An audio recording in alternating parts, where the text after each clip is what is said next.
আপনারা দেখে অবাক হবেন, তুরস্কের এক বিমানে আমি দেখেছি শিক্ষক বিমানে উঠেছে আর বিমান চালাচ্ছে পাইলট তার ছাত্র। যেই মাত্র ওই পাইলট ককপিট থেকে তার শিক্ষককে দেখেছে, সে সেখান থেকে তার ওয়্যারলেসের মাধ্যমে গোটা বিমানে সবাইকে জানিয়ে দিয়েছে যে আজকের এই বিমানে আমার শিক্ষক আজকে চড়তেছে, আমার শিক্ষক আরোহী হয়েছে আর আমি তার ছাত্র বিমান চালাচ্ছি। এবং সে বিমানের ভিতরেই শিক্ষকের জন্য ফুলের ব্যবস্থা করেছে, শিক্ষকের সর্বোচ্চ ভিআইপি সিটটা দেওয়ার চেষ্টা করেছে। শিক্ষকের দু চোখ বেয়ে পানি চলে এসেছে। শিক্ষকরা কোটি টাকা চায় না, শিক্ষকরা অনেক কিছু চায় না, শিক্ষকরা সৎ থাকে এবং তারা শুধু সম্মান চায়।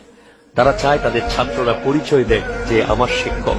তারা চায় তাদের ছাত্র তাদের চেয়ে অনেক বড় হোক, কিন্তু যেন সে শিক্ষকের কৃতজ্ঞতা প্রকাশটা করে, দেখলে সম্মান করে, এতটুকুই তারা